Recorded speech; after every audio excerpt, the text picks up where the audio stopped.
Hello दोस्तों, नमस्कार। स्वागत है आप सभी का एक बार फिर से एक नए टॉपिक के साथ। आज के इस अपने इम्पोर्टेंट वीडियो के अंदर अपन यहाँ पर पढ़ेंगे नेफ्रॉन के बारे में। देखिएगा, जो नेफ्रॉन होता है आप सभी को पता है अपनी किडनी की स्ट्रक्चरल एंड फंक्शनल यूनिट होता है। ठीक है, अब यहाँ पर नेफ्रॉन के अंदर दो इंपॉर्टेंट स्ट्रक्चर आती हैं। सबसे पहला रीनल कॉर्पस्कल और नेक्स्ट आती है रीनल ट्यूब्यूल्स। और रीनल कॉर्पस्कल के दो पार्ट होते हैं, ग्लोमेरुलस और इसके अलावा बोमन कैप्सूल। और जो रीनल ट्यूब्यूल्स होता है जिसमें ट्यूब लाइक स्ट्रक्चर होती है, उसका पहला पार्ट है PCT proximal convoluted tubules, next LOH loop of Henle, next DCT distal convoluted tubules और लास्ट आ जाता है कलेक्टिंग डक्ट। अब एक एक करके इन सारे के सारे पार्ट्स को अपन यहाँ पर डिस्कस करते हैं। तो नेफ्रॉन है वो बहुत इंपॉर्टेंट स्ट्रक्चर है। और नेफ्रॉन की बात की जाए, सबसे पहले अगर यहाँ पर बात करें तो नेफ्रॉन क्या है, बेसिक स्ट्रक्चरल और फंक्शनल यूनिट होती है अपने किडनी की। ह्यूमन किडनी के अंदर 1.5 मिलियन के आसपास क्या होते हैं, नेफ्रॉन देखने को मिलते हैं।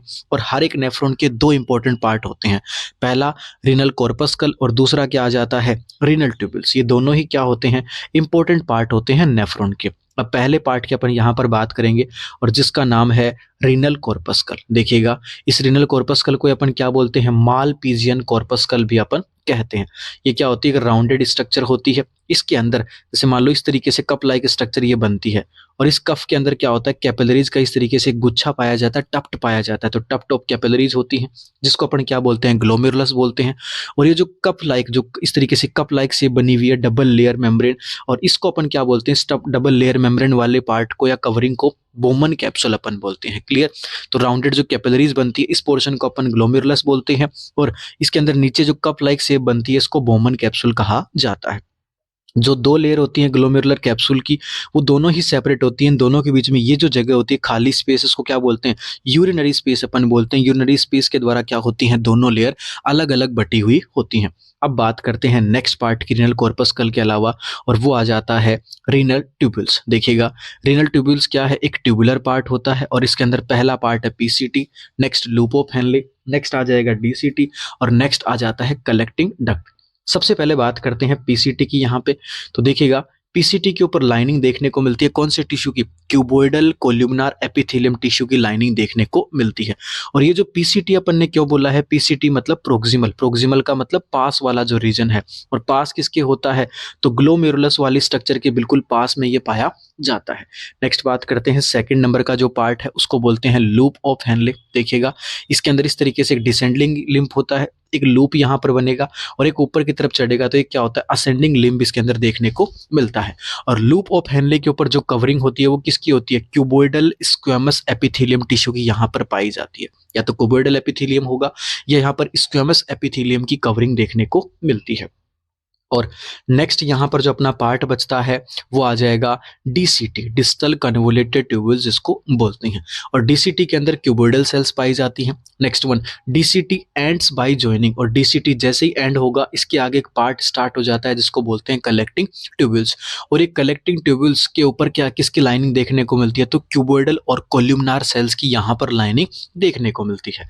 और लास्ट वन यहाँ पर बात करते हैं कलेक्टिंग डक्ट की। देखिएगा, जो कलेक्टिंग ट्यूब्यूल्स या कलेक्टिंग डक्ट होती है, पहली चीज ये क्या होती है, एक तरीके से फंक्शनल ट्यूब्यूल्स होती है जो कि डीसीटी वाले रीजन से स्टार्ट होती है। नेक्स्ट, कलेक्टिंग ट्यूब्यूल्स क्या काम करती है, ये ड्रेन करती है, अलग अलग टाइप के नेफ्रॉन यहाँ पर जुड़ेंगे और उन नेफ्रॉन के जो बड़े बड़े ट्यूब्यूल्स हैं वो आपस में जुड़ते हैं और लास्ट में एक स्ट्रक्चर बनती है जिसको पेपिलरी डक्ट ऑफ बेलिनी अपन बोलते हैं।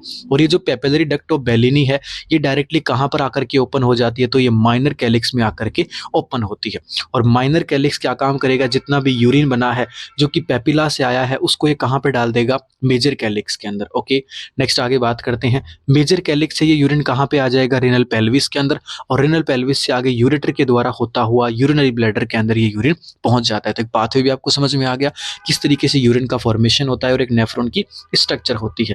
अब देखिएगा, एक फ्लो चार्ट के द्वारा भी समझा देते हैं जिससे आपको और समझ में आ जाएगा। ये तो पार्ट्स के अपन ने बात कर ली थी कि नेफ्रॉन में दो पार्ट होते हैं, renal corpuscle, renal tubules. Corpuscle के दो पार्ट, ग्लोमेरुलस और बोमन कैप्सूल, और ट्यूब्यूल्स के अंदर PCT, loop of Henley, DCT और कलेक्टिंग डक्ट। नेक्स्ट, अगर यहाँ पे यूरिन की बात की जाए तो अपना जो नेफ्रॉन है, नेफ्रॉन के अंदर सबसे एंड में क्या बनती है, कलेक्टिंग डक्ट बनती है। और इस कलेक्टिंग डक्ट के अंदर बहुत सारी अलग अलग टाइप की डक्ट यहाँ पर आकर के जुड़ती हैं और क्या बनाती हैं, पेपिलरी डक्ट ऑफ बेलिनी का फॉर्मेशन करती हैं। और ये पेपिलरी डक्ट ऑफ बेलिनी कहाँ पे ओपन होती हैं, माइनर कैलिक्स के अंदर, और ये ओपन हो जाती हैं कहाँ पे, मेजर कैलिक्स के अंदर जाकर के ओपन हो जाती हैं। और इस मेजर कैलिक्स से आगे कहाँ क्या आता है, अपना रेनल पेल्विस आता है, जो कि अपने किडनी के अंदर पाए जाने वाला एक होलो स्पेस होता है। और इस रेनल पेल्विस से आगे क्या होगा, जो यूरिन है वो यूरेटर के द्वारा होता हुआ कहाँ पे आ जाता है, यूरिनरी ब्लैडर में आकर के इकट्ठा हो जाता है। एक डायग्राम यहाँ पर अपन देखेंगे नेफ्रॉन के बारे में, ये देख सकते हो ऊपर की तरफ क्या होती है, रीनल आर्टरी की ब्रांच होती है, रीनल वेन की ब्रांच है। और ये जो रीजन है ये क्या होता है, रीनल कॉर्पस्कल होता है, जिसके अंदर ये ग्लोमेरुलस का रीजन हो गया। और ये कौन सा हो गया, बोमन कैप्सूल है। यहाँ पे ये ग्रीन कलर के अंदर क्या दिखाया गया, ये पीसीटी होता है। इस तरीके से लूप बनता है और इस लूप को क्या बोलते हैं अपन, लूप ऑफ हेनले बोलते हैं। और येलो कलर के अंदर ये जो रीजन है ये क्या होता है, डीसीटी होता है। क्लियर। और सबसे लास्ट ये वाला रीजन क्या आता है, ये आती हैं अपनी लास्ट वन वो कलेक्टिंग डक्ट यहाँ पे आती है। क्लियर। तो इस तरीके से जो नेफ्रॉन है, नेफ्रॉन के कितने पार्ट्स होते हैं, किस तरीके से जो यूरिन है वो नेफ्रॉन के अंदर बनता है और उसके बाद यूरिनरी ब्लैडर तक पहुंचता है, ये कंप्लीट अपन ने यहाँ पर डिस्कस कर लिया है। अगर इस टॉपिक के अंदर किसी भी तरीके से आपको कोई दिक्कत होती है तो आप वीडियो के नीचे कमेंट कर सकते हैं। अगर आप पहली बार हमारे चैनल पर विजिट कर रहे हैं तो चैनल को लाइक कीजिएगा और चैनल को सब्सक्राइब कीजिएगा और वीडियो को लाइक करके मैक्सिमम दोस्तों के साथ शेयर करना बिल्कुल मत भूलिएगा। तो आज के लिए इतना ही, फिर मिलते हैं एक और नेक्स्ट वीडियो के अंदर। तब तक के लिए बाय बाय, थैंक यू।